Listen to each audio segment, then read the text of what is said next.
What is impossible? 150 years ago, this was impossible.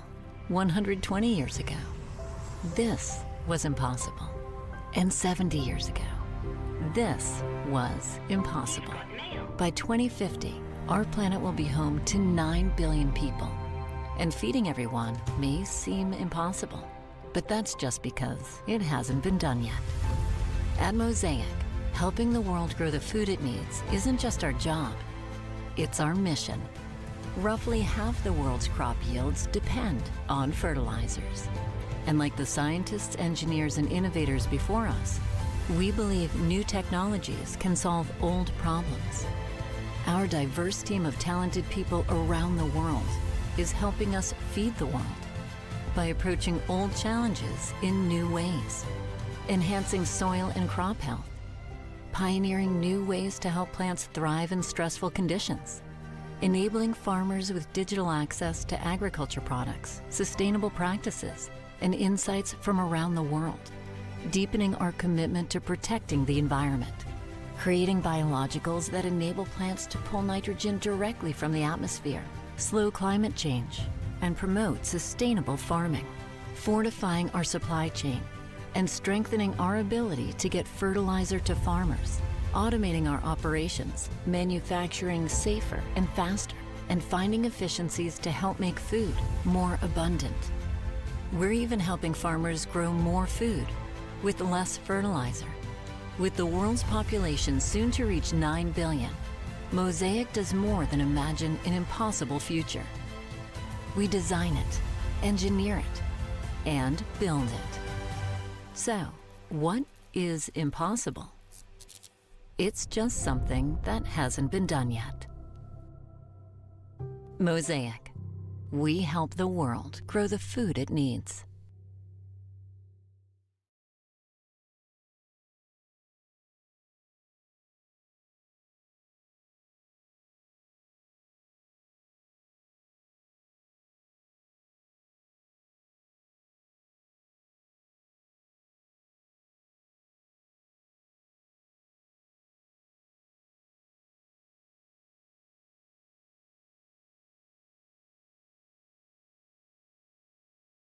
Market update panel here this afternoon, our marketing panel.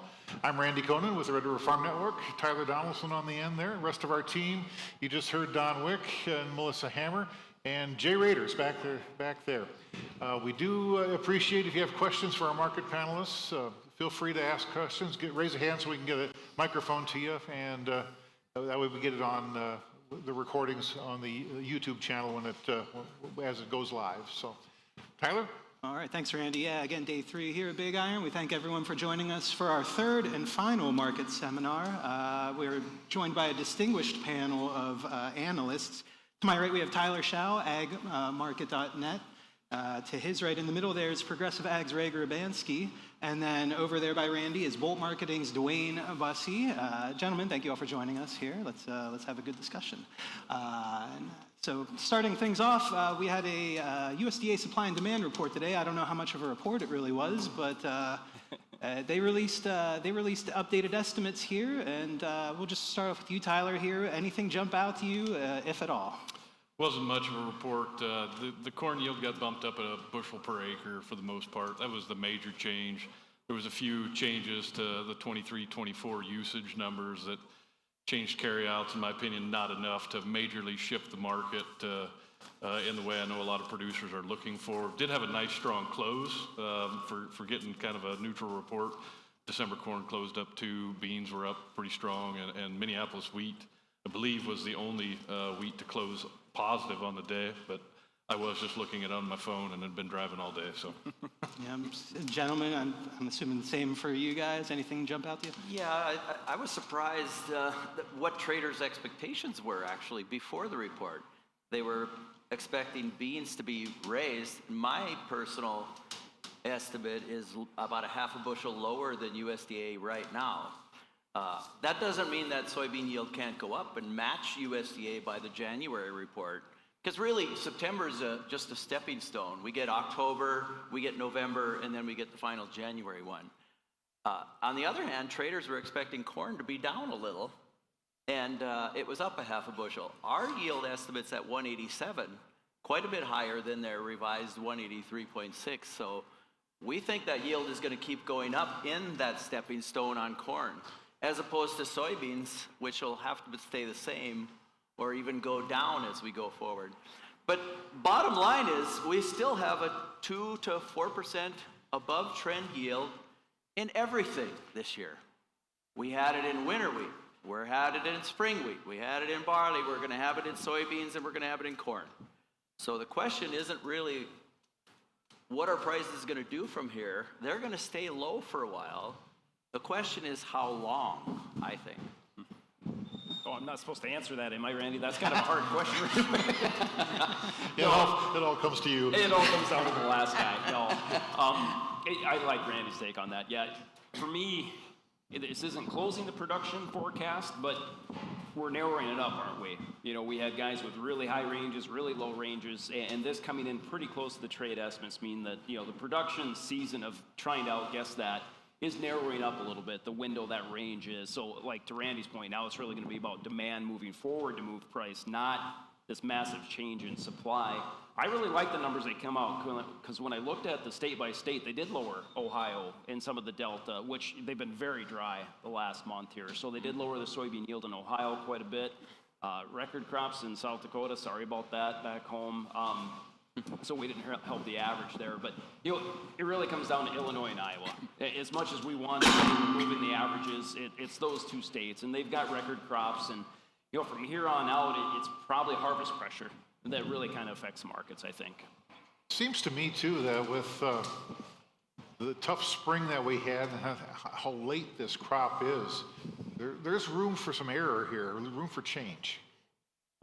Yeah, I can jump in and take that one. I farm in northeast South Dakota, and we had a late spring again. I think, Randy, you and I talk about it every year. So our crops were planted late. You want to talk about, we could go either way yet. My soybeans are grass green yet, and I'm kind of hoping we have a really late frost, but yet in the same aspect of, like, I want to get it off before snow flies too, right? So, yeah, it can be adjusted yet, but sadly, I've never really seen frost, even when it comes in about this time of year, really affect the market a whole lot because of what I just mentioned. It's the I states that are probably the most important, and there's a lot of beans turning and some being harvested already.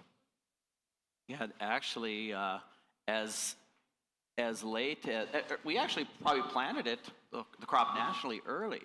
And even in this area, probably wasn't much behind, but it was so wet in late May, early June, it stunted everything for 2-3 weeks, at least the heavier ground. The light sand is a fantastic crop this year, but anything that had any substance to it is delayed. But look at the weather forecast.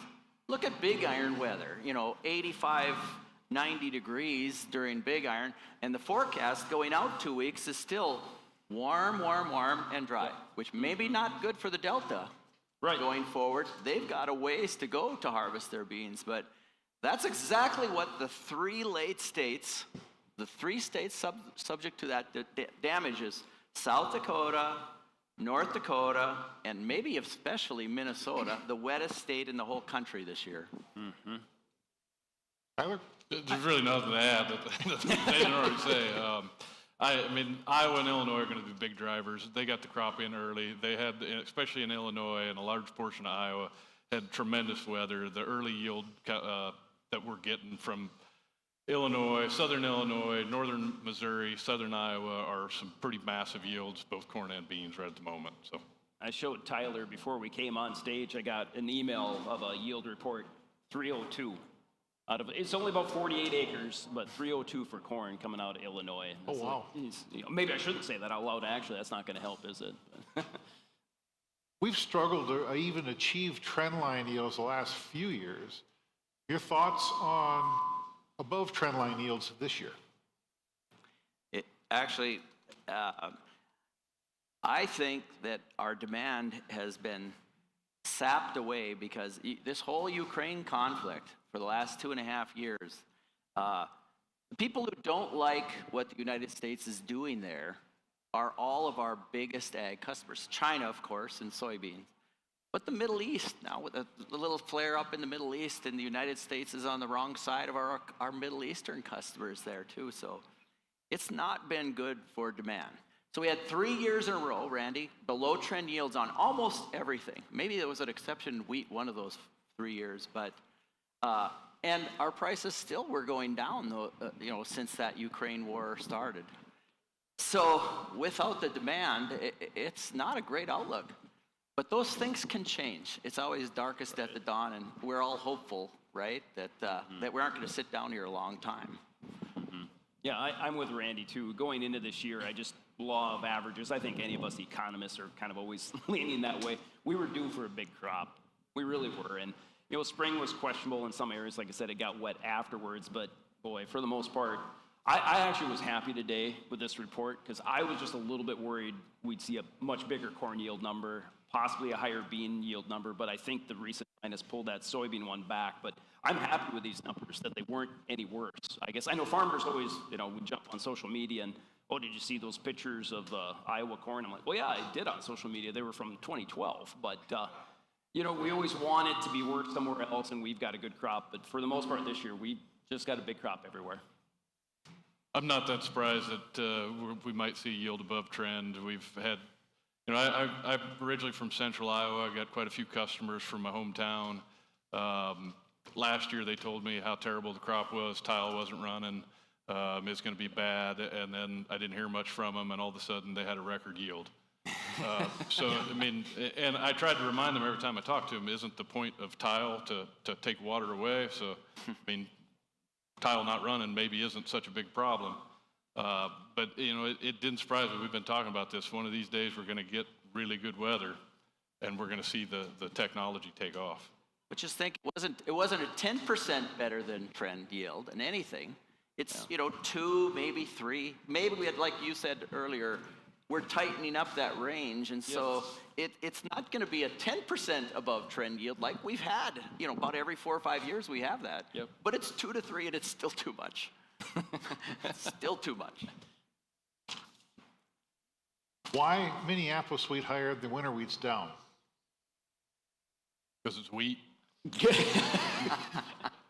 I'll buy that. There has been some quality issues, low protein in Minneapolis wheat, which is going to drive demand for the higher protein varieties worldwide. That might have something to do with it. I know they've had a lot of quality issues over here in the valley, up to Grand Forks, over to Devil's Lake. So where I'm at in western North Dakota, we've, best of both worlds, high yields, good quality, high protein, very little discount. So the growers out there are pretty pleased with it. I know you come over this direction and less pleased. But you might see some divergence in that spread between the hard red spring and the winter wheats here as we move forward. Ray, we get a small grains report summary at the end of the month? The end of September. The end of September. That's why they did nothing to wheat today in the USDA report, because they like to leave some action for the end of September. They're supposed to survey and do counts and even resurvey acres. But I was looking at the charts. Every Saturday morning I do a weekly video, like 8 to 10 minute video. And I look through those charts. All those charts looked positive last week. Yep. Corn and beans closed with some upside reversals. It looked positive. But I'm more excited about wheat than corn and beans. You got harvest here, corn and beans coming. But wheat harvest is basically done. And we had a nice upside reversal in wheat. That's like 2 or 3 weeks of strength. I think wheat is bottomed, and quite frankly, if we drop down to that $6, used to be support, we drop through it like wheat always does. Like wheat always does the opposite, you think. Then it bounces back up to above 6. If we come back down close to 6, we sold about half of our wheat crop about $1.50, $1.75 ago, and we're looking for a place to buy it back this time of year, and I think there might be an opportunity to do that in wheat. I'm a little afraid of corn and beans, and maybe you guys can comment more about that. No, I just like to piggyback on what Ray said. He's right. The wheat chart does look the best, without a doubt, and it should this time of year. Seasonally, like Ray said, harvest is over. You don't have that pressure anymore. This morning, kind of an interesting deal, and details are still coming in, but a Russian missile struck a Ukrainian vessel carrying wheat, of all things. And it's like, oh. So, remember, I look at this chart, and I'm sorry, this is really bad when I can't show it, but you remember the big spike up, right, from the Ukraine war? It's still going on. And now this morning, all of a sudden, we just sunk a wheat ship that was headed to Egypt. So, Does that mean customers start to come to us to buy? I mean, I hope so. That's always a story in wheat. We're always hoping some export business, but it's still out there, that story, and I'm with Ray. If you see a dip to 6, I'd be a buyer of it.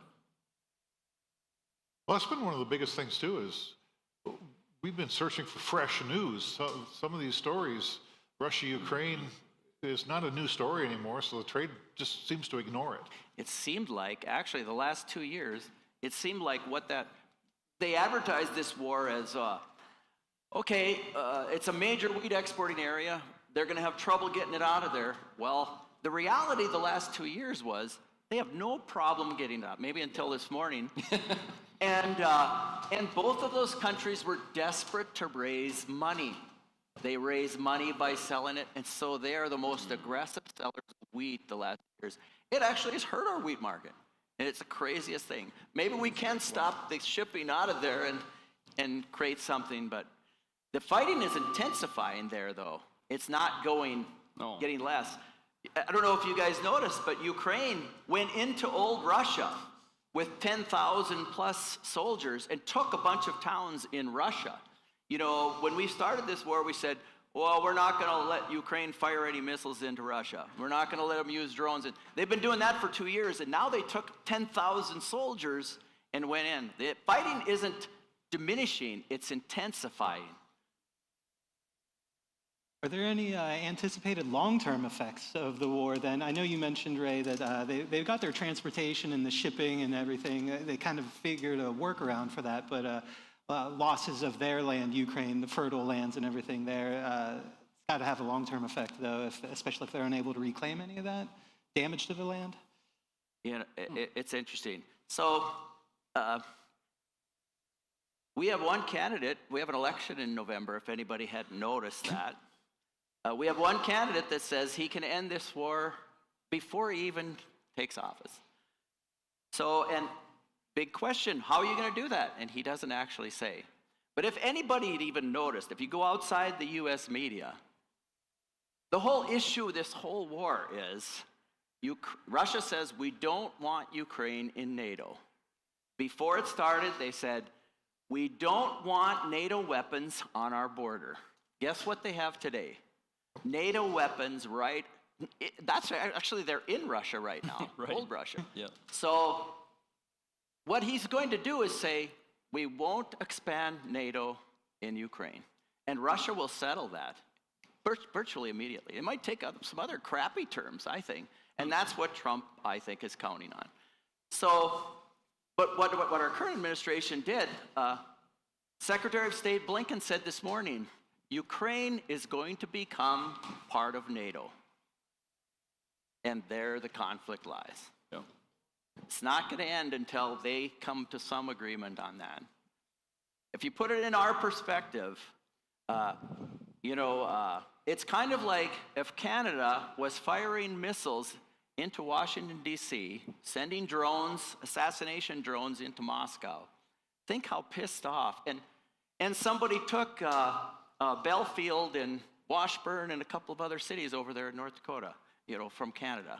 There'd be some pissed off Americans, I guarantee you. And that is what you've got in that conflict.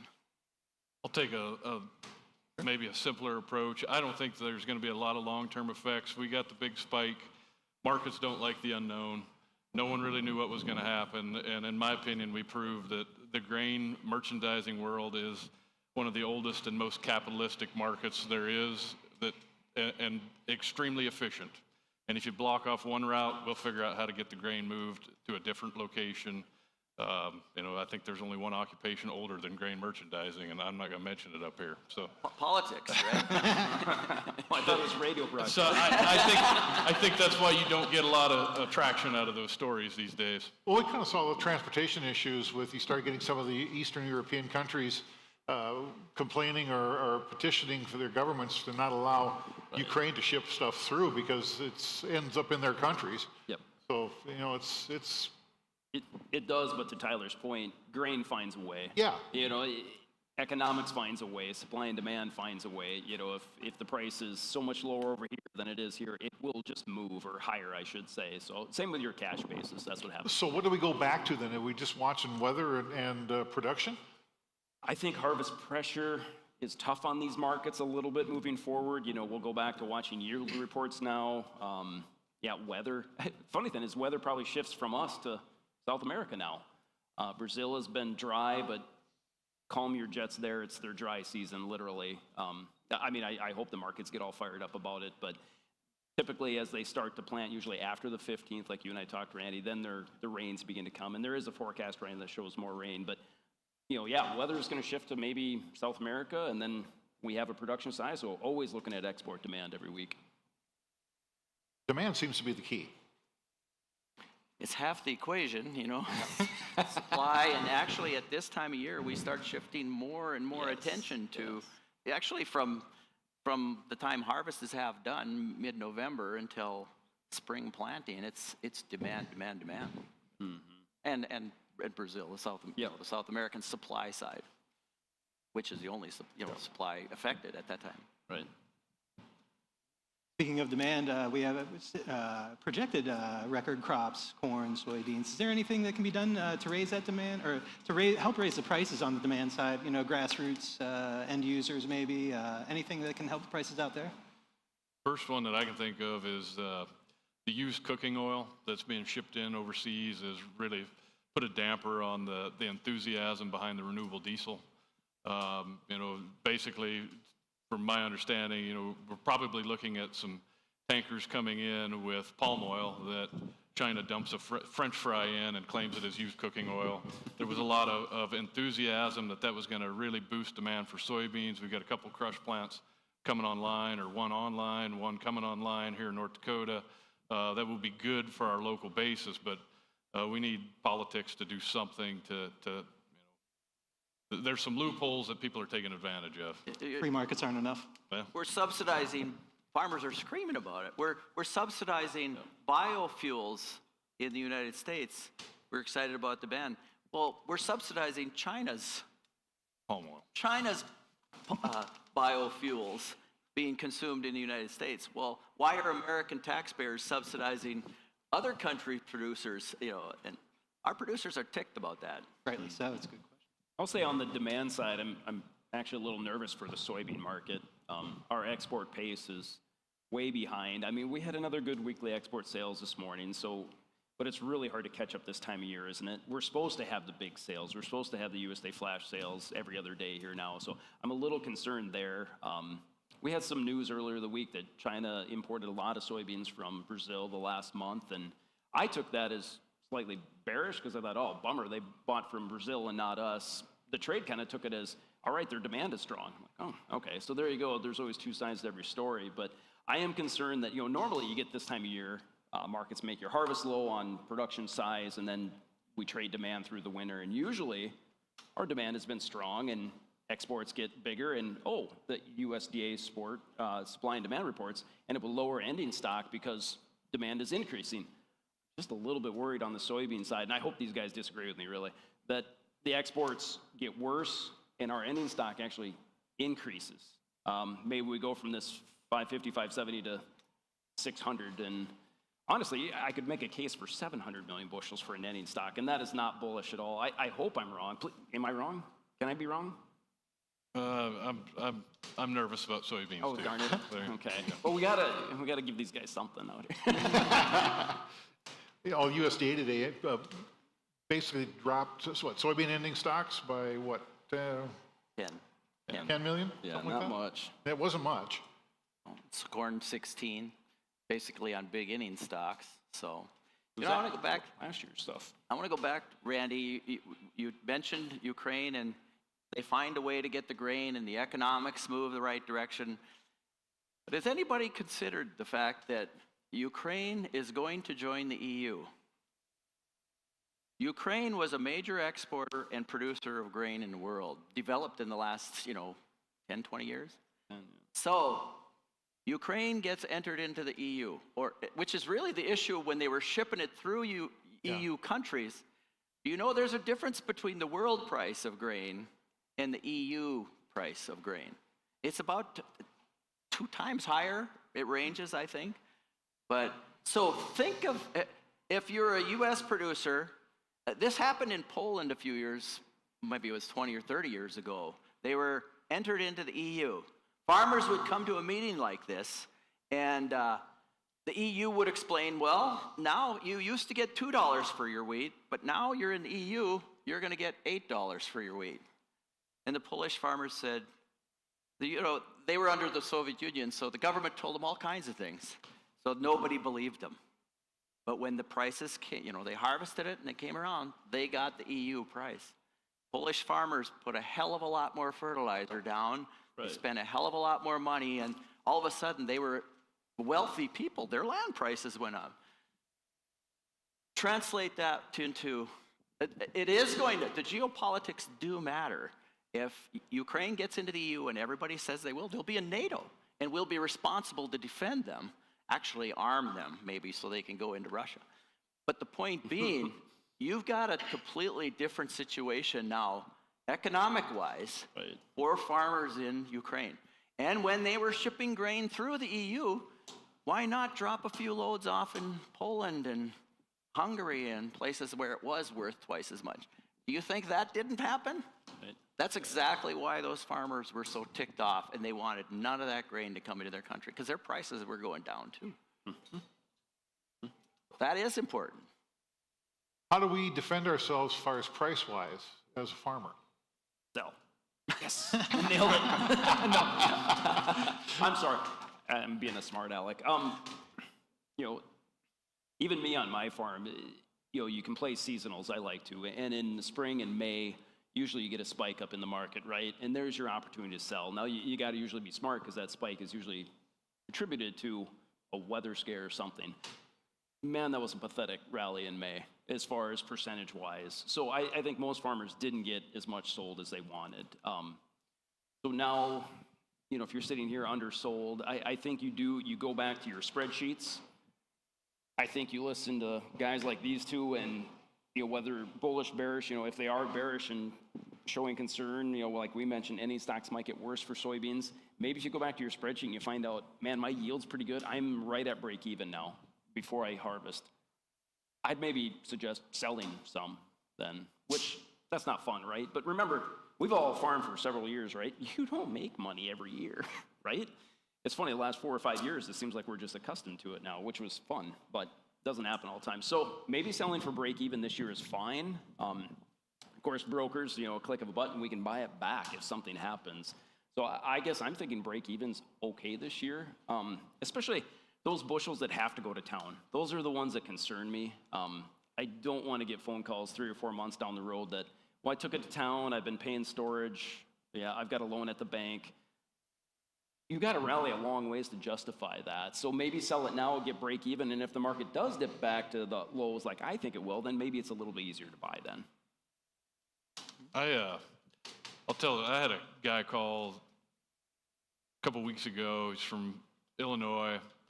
They had a bad deal last year that the ratio that went through southern Iowa and into Illinois took out all of his storage, took his crop to town, put it on a basis contract, and took 70% of the income up front. And he just had to price it a couple weeks ago and wrote him a $21,000 check back because the price had fallen so far.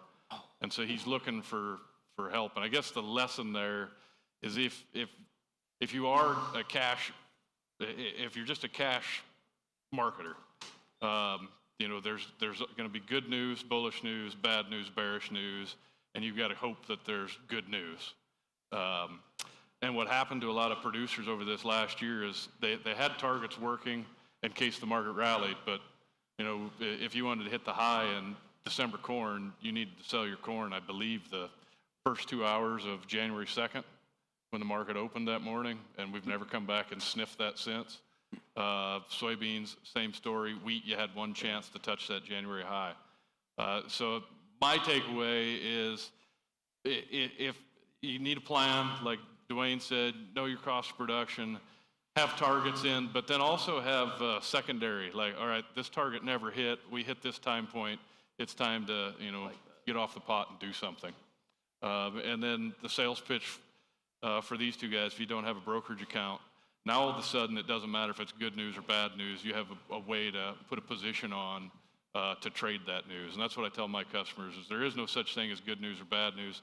There's just news, and you got to position yourself for what we're looking at in the marketplace. I mentioned at the beginning, I think we all are losing money now, right? Where prices are now, everybody's losing money. So, and the outlook doesn't look all that great for the near term.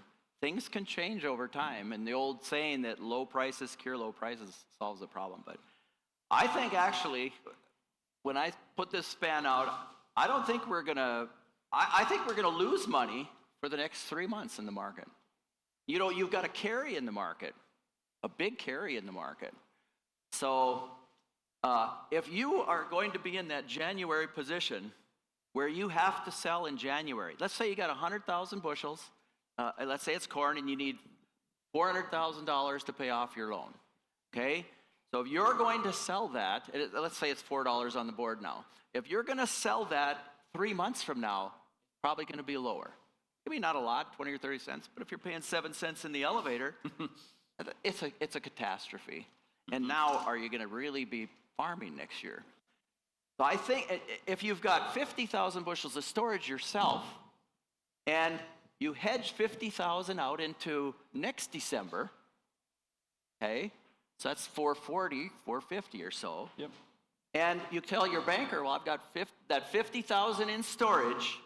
I'm going to make 40 cents storing it, and I'm going to make some basis, and I'm not paying any storage. I'm going to pay you more sometime this summer than I can pay you in January. He's going to say, great, show me your hedge, and I might finance that part. But the other stuff, you're going to have to sell it, and actually the sooner you sell it, rather than sell it in January, the better. Figure out what you can store 6 to 12 months out, because that's the only thing you're going to make money on, I think. You're going to lose money for 3 months.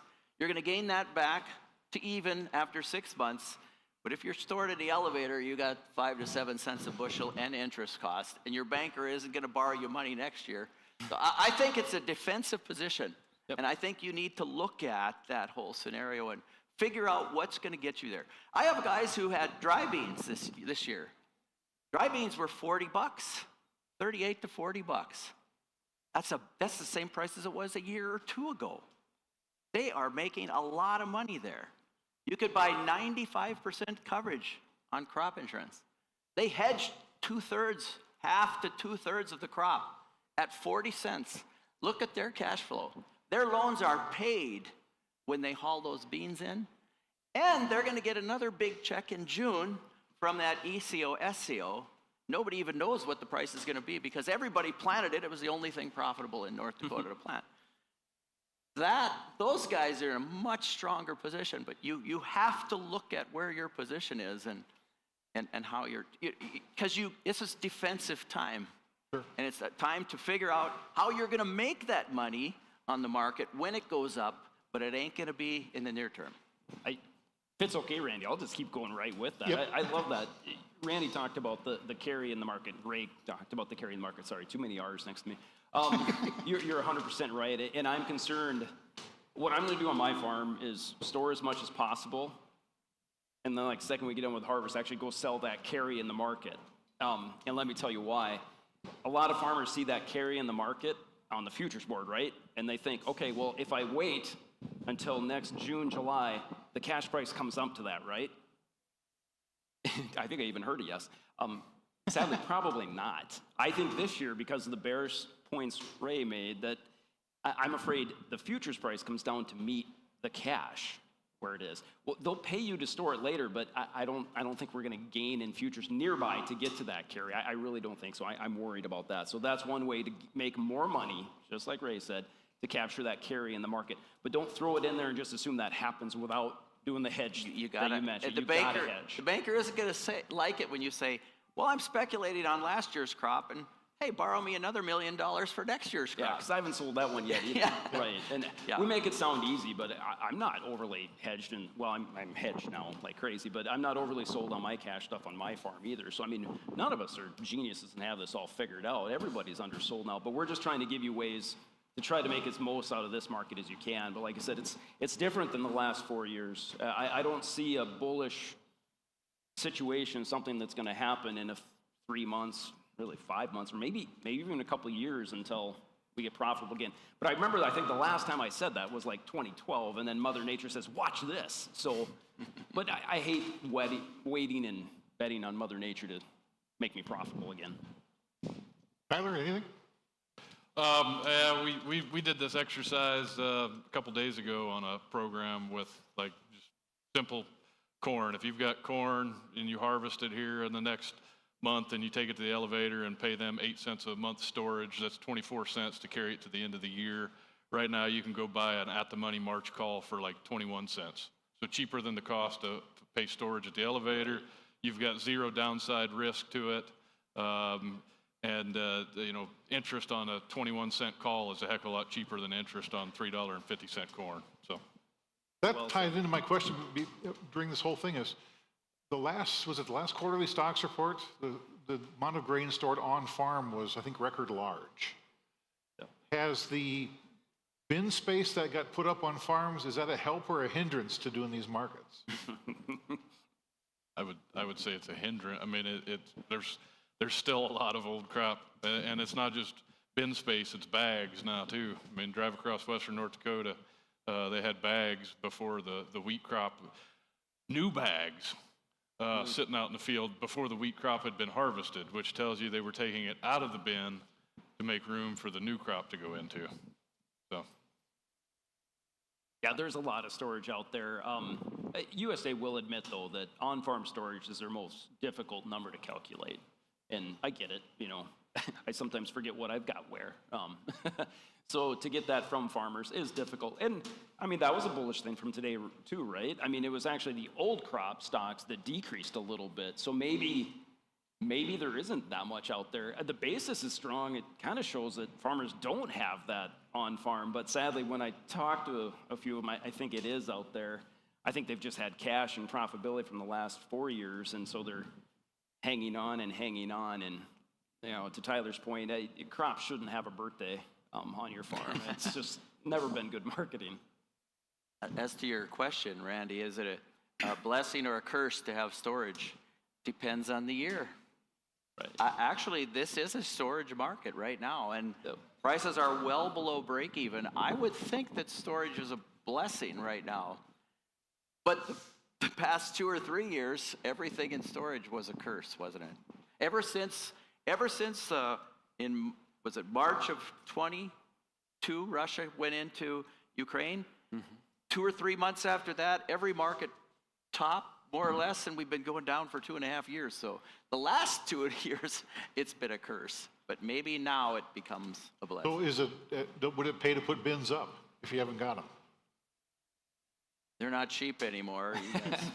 Maybe somebody's priced them here this week, but I love on-farm storage. I mean, as long as you market it with the on-farm storage. To my point prior, number one, keep that combine moving. Don't sit in lines at the elevator. So if you're dealing with that, then put up on-farm storage. But yeah, you got to manage those bushels. And you'd be surprised if you get it on-farm. Everyone goes to the website and wants to see cash prices. Those are more suggestions than they are rock hard. If you have bushels on your farm and maybe a bulk amount, you can demand some, and it can be picked up too. I know trucks on my farm are nothing special. I'd rather not haul everything out. We've been selling the last 4 years everything picked up. A lot of end users will just do that. They'll come pick it up. Maybe changes the price a little bit, but I like on-farm storage. Biggest thing is to keep the combine moving, and you really can't do that just taking everything to town. I would echo his comments. I like on-farm storage for farm management purposes, not necessarily for marketing purposes, but I also am a former farm and management educator, so I'm going to look at it not from necessarily a trader's perspective, but if it helps with labor, if it helps with, storing to better basis periods, but for storing multiple years, that's just one that I try to encourage people not to do. It'll pay off once or twice, every now and again. If we told you to store grain, on your farm for several years in a row, the three of us would totally expect the vendors out here selling grain bins to get us some drink tickets or something. That's not good marketing. Let's talk basis levels. What are we seeing there? Been struggling. I mean, North Dakota, you know, the best way I've been able to describe corn basis in North Dakota has been dog meat for the last year, it feels like. You might start to see some improvement on corn. The crop out where I'm at least, is not there this year like it was last year. But bear in mind, Western North Dakota, I had producers that I work with that have APHs 100 to 110 bushel an acre, grow 170 to 180 bushel corn last year, and they grew a lot of acres of corn. So we just, and we really only have one major end user west of the river, and so it flooded it, and that basis has just not been good. You know, the spot basis has been terrible. If you were a lot better off forward contract, and for right now, I would say that's probably going to stay the same. Now, if we run into some quality issues, that might change.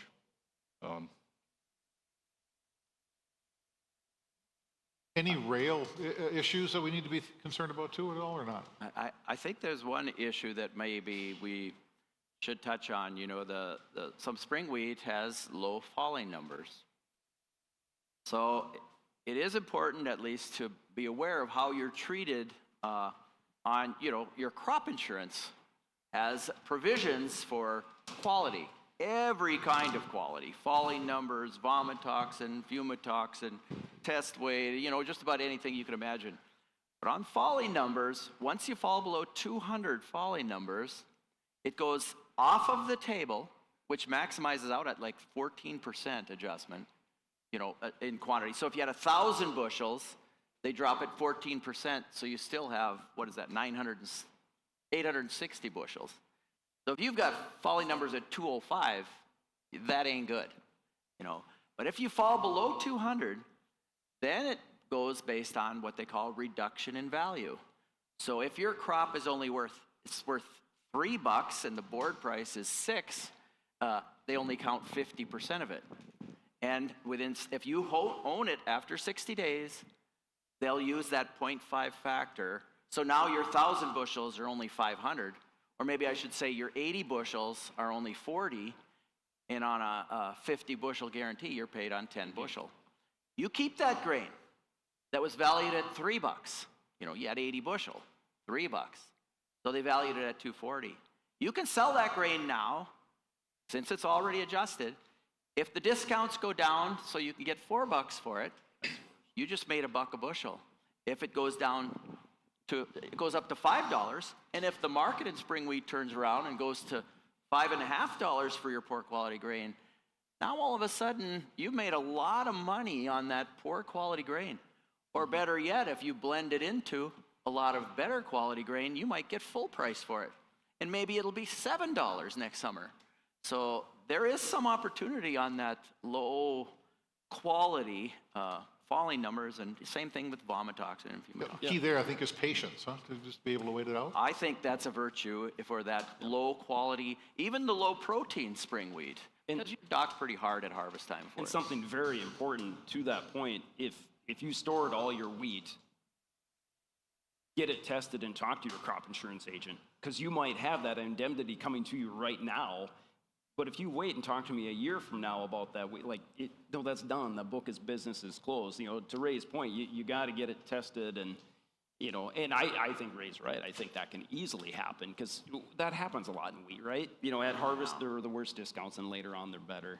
I want to back up to your question a little bit there, Randy. There are probably two basic things that concern me a little bit. One, the Mississippi River water levels are very low. Now, this hurricane that's coming up, we were kind of hoping it was going to track just a little bit further west and hit more of the river, but it's getting part of it. But the river levels are low. That means costs increase. Well, as costs increase for them to ship it down, guess who ends up paying for that eventually, right? You guys get a lower cash price. Now, a lot of our stuff up here doesn't go through the Mississippi River, right? Obviously.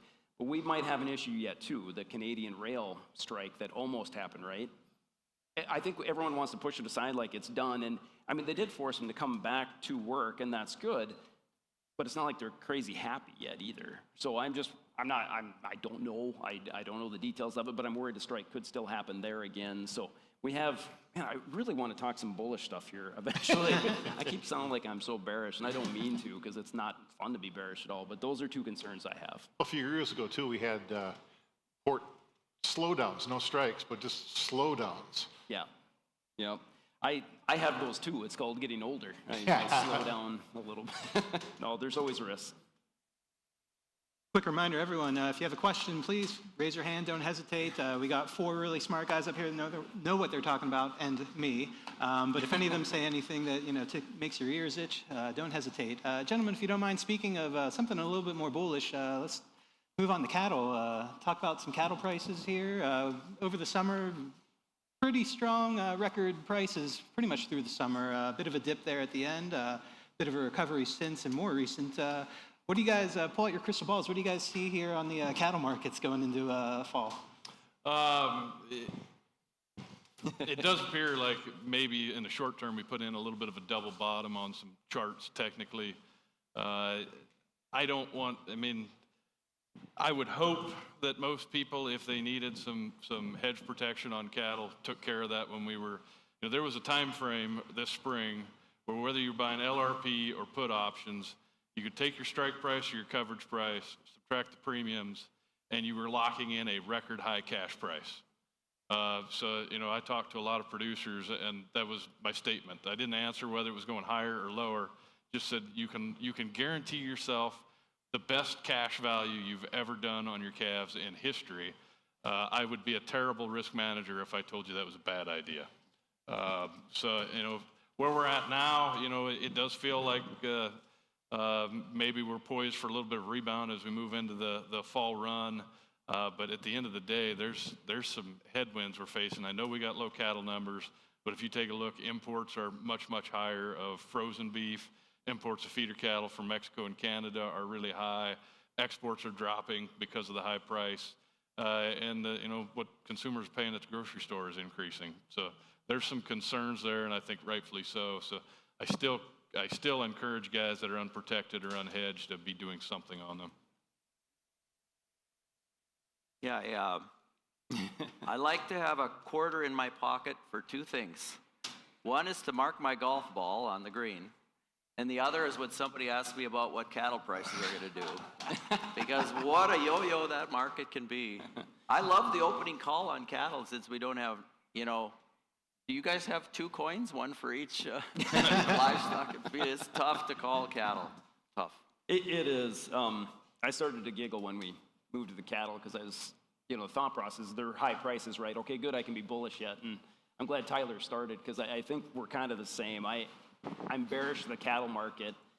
And I feel like I shouldn't be because of the tight numbers, but because of what Tyler mentioned. It was actually really easy business this year to go ahead and sell the LRP to everyone and lock in those prices because it was just good risk management. Now, it's funny, as farmers and cattle guys ourselves, we're always, but it might go higher. I know, but LRP and a put option, which essentially is a put option, is just putting that floor. If the cash price goes higher, it goes higher. In this case, it didn't. Feeder cattle, we're around that 240 right now, but that's $30 off the highs easily. So, there was quite a bit to make there. But then I want you to back up on this 230 feeder cattle prices. A couple of years ago, I told guys, well, how much higher can it get than 140? And we went to 170, and that was the record. And yeah, that was not a good year, margin up, everything else, but they still made record amounts on their cattle. I'm concerned about the cattle market just when I look at the complex in general, the commodities, corn being cheap, soybeans cheap, wheat cheap. If a fund manager wanted to sell commodities, I think they'd look and go, wow, feeder cattle and live cattle are high compared. If you're negative the U.S. economy, say, and you want to sell commodities, I think you'd sell. It's not crude oil. Crude oil had a great day today. We're below 70 still. So they're not going to sell it. The pure economics, like Tyler said, just don't really help where our exports are low, our imports are super high. Brazil's cattle are cheap. They never made this run up that we did. So I'm just worried. Demand is great. It's been much better than I could imagine, so that's good. But I don't know, just concerned. I think hedging your cattle is smart here, and I hope I'm wrong. You mentioned the magic word, funds. We've been talking about funds in this market, whether it's the cattle market or the grain market, all summer long, all spring. Yeah, I'll try to make my answer quick because I'm talking too much. Let these guys talk. One thing on the managed funds, it's probably the most important report I look at every week is probably the Commitment of Traders report. to know where those managed funds are. Why? Because of how much volume they deal with and how much they can move our markets. So it's not really what the three of us think these markets are going to do. It might be, what do the managed funds think they're going to do? That's probably the better question. One thing I want to point out is they were record short corn. They've cut those record shorts in half. And now to get out of short position, what do you have to do? You have to buy it back. You got to buy it back. Yep. Well, that was kind of a pathetic rally for getting them out of half of the record short positions. That just happened in the last month, guys. So to our point of being bearish, it's hard to get bullish when we just had that much buying, not a whole lot of farmers selling, and we only rallied that much. Now, this was a nice rally, but watch those managed funds. I'm afraid what they do, you know, people say, well, they're record short, now they're going to get out and go long. I'm afraid these were the weak shorts getting out. I think now they start piling back into it when they see these yields. And then I'm afraid what they do is something they did to the wheat market for years. They're sold up front, right? That contract comes to expiration, but it's still not a bullish outlook. They roll and sell out into this carry of the market and just watch it grind down to the current prices we're at. And then, boom, they do it again. And they just stay near record short. You know, they did it in wheat for years before this war, and that's how they can have a market basically be flat and still make money. So, man, we'll keep trying. We're going to find something I'm bullish at yet here. I'll keep looking. Sorry, it's not very bullish either. Those managed funds are good. Yeah. Think about how short they were corn and what, in all commodities and what the grain markets have been doing. Well, they've been short. Actually, maybe it's bullish. They took half their shorts off. Yeah. Maybe that's a bullish thing because they must see something because maybe they see a bottom. Yeah, think about it. These guys are like the heavyweight champions of the world of trading commodities. They're not dummies. I went to school at Iowa State and within their PhD program in ag economics, and I met a guy. His dad was a PhD guy, and his whole purpose for going to grad school at Iowa State, which was one of the best ag econs in the world, maybe, if not country. Mm-hmm. So his whole goal was to figure out a method to trade orange juice. And I swear he spent 3 years in the library. And that guy became a professional fund manager, and I've talked to him occasionally. These guys are not dumb, and they are dedicated, and they have staffs, and they have money to do research. I bet they have people in Ukraine and Russia. They bet they have them in the ports, in Odessa, and all along the ports in the Crimea. They know what's happening, and I hate trading that war news. What's my advantage here in North Dakota? You're not going to be the first to know. Yeah, I'll be the last to know what happens and the U.S. government is really good at dressing everything up so it looks pretty. So Al Jazeera and Russia Today are better sources than the U.S. News for that war because we read all the bad, from our enemies. And so maybe you read something that's true. Somewhere in the middle is the truth, right, and everything. But the point being, those funds are very good, and they have money, and they do make a lot of money, so it is something to respect. Tyler? I always just say, the purpose of a market, and people don't like to hear this sometimes, but to inflict the most pain on the side that's out of position. And for several years, the end user was out of position, 21, 22, 23. And the funds came in, did their job, and inflicted pain and pushed prices up. And now the last year and a half, the farmer's been out of position, hasn't sold near enough, and they've piled in to the short side and have inflicted as much pain as possible. And we're going to have to see some type of catalyst that gets them to say, okay, enough's enough. Maybe they've already seen it, and that's why they're exiting. I wouldn't be surprised, to DuWayne's point, with the large carry, to see them just do exactly the opposite they were doing in 2022. I'm a fund manager, and I've made a lot of money on the way down. I'm just going to continue to stay short, and I'm going to do that until something in the market tells me I'm on the wrong side, and then I'm going to get on the right side of it again. Right. I think we got a question in the audience here. Yeah, quick, wondering if you have any thoughts on crop inputs, fertilizers, fuels, chemicals for 25-year? They're too high. That's my thought. No. He's a farmer. Yeah, I'm a farmer. Yeah. I don't know. The problem with it is they adjust very slowly. I don't look for them to go down a lot percentage-wise over the next year.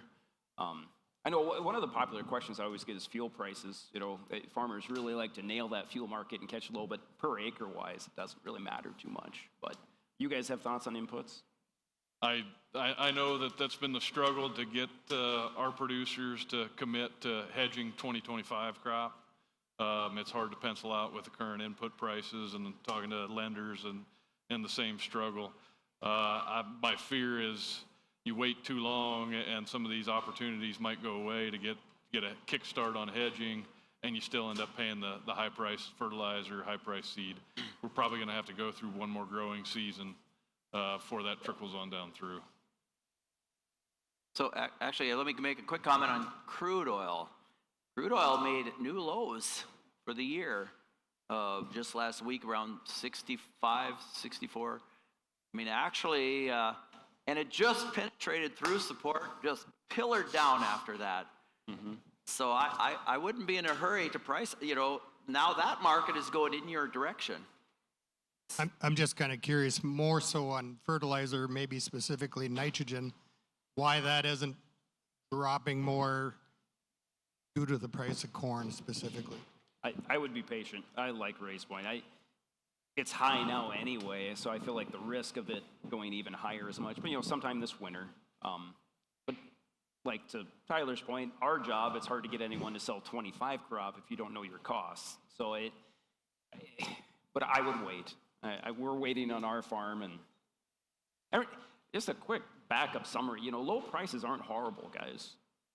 Brazil's about to start planting, right? Maybe not a horrible time of year for there to be low prices. Maybe they back off a little bit, they don't fertilize as much as normal, and then their yields are down. There, look, I'm bullish. Nailed that one. Well, gentlemen, we're running a bit low on time here. I guess, can we get a quick synopsis from you guys? Anything you want to send these people home with to think about, to bear in mind as they look at the markets here heading into fall? I think, you know, from what I've heard today is unpriced bushels. I don't think we're going to see the $1 to $1.50 to $2 rallies a lot of the producers I'm working with are hoping to see on corn and wheat. So, you know, when I first started in the commodity brokerage business was 2020, and the outfit I worked with, we would target 30-cent rallies on corn, 40-cent rallies on beans, 60-cent rallies on soybeans. And that was based on you know, historical record tracking all the way back to the 70s. And, you know, that last week we hit almost a 30-cent rally on corn, over 60-cent rally on beans, and over 40-cent rally on wheat. So we were trying to get aggressive, trying to get guys get caught up. And I strongly recommend that at least in the near term until something changes. Great. Yeah, have a plan to avoid the lows. Have a plan to avoid selling in the next 3 to 6 months as much as you can avoid. But that means, actually, if you need cash to pay bills in the next 3 to 6 months, or you need storage space, you got some planning to do. You've got some decisions to make. Usually it's better to make those decisions with your eyes wide open than with your head in the sand. DuWayne? Yeah. Oh, sorry. The guy I started working with always used to tell producers, not making a decision is still a decision, and it's usually a really bad one. So. Good advice for almost anything, really, but yeah. Kind of the same as these guys, you know, go back, crunch the numbers, put some estimates in on your yields, and I assume they're going to be pretty high yields, so maybe that helps the break-even levels. But I really like Tyler's point of, like, instead of paying storage, maybe a call option, something. And if you're new to it, you know, call a broker, they'll help you out with it. But then you still have upside and no more downside risk. That's what I want to avoid. And things change. You know, I've obviously been too much of a bear up here, but I'm just brutally honest all the time. I hope I'm wrong. You know, maybe in 3 months we got different things to talk about. But I think my number one take home, or what I want you to get from me, is don't pay for that commercial storage this year. I'm just worried that's going to be difficult for the market to rally enough to pay for commercial storage. So if you have to let it go now on this pop, that's all right. I mean, it was a great close for soybeans today, up 10. All the bearish stuff I talk about, maybe funds don't care and they're just getting out. But I don't like paying commercial storage, and maybe in 6 months we can talk again and I'll be bullish, I guess. All right, well, thank you guys. Tyler Schau, Ray Grabanski, DuWayne Bosse.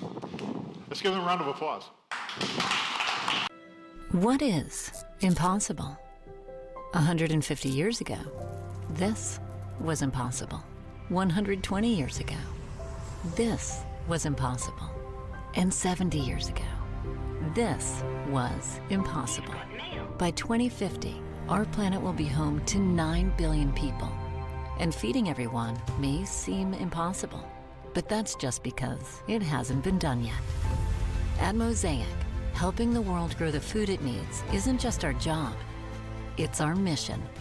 Roughly half the world's crop yields depend on fertilizers.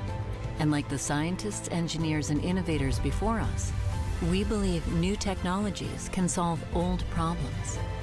Our diverse team of talented people around the world is helping us feed the world by approaching old challenges in new ways, enhancing soil and crop health, pioneering new ways to help plants thrive in stressful conditions, enabling farmers with digital access to agriculture products, sustainable practices, and insights from around the world, deepening our commitment to protecting the environment, creating biologicals that enable plants to pull nitrogen directly from the atmosphere, slow climate change, and promote sustainable farming, fortifying our supply chain, and strengthening our ability to get fertilizer to farmers, automating our operations, manufacturing safer and faster, and finding efficiencies to help make food more abundant. We're even helping farmers grow more food with less fertilizer. With the world's population soon to reach 9 billion, Mosaic does more than imagine an impossible future. We design it, engineer it, and build it. So, what is impossible? It's just something that hasn't been done yet. Mosaic. We help the world grow the food it needs.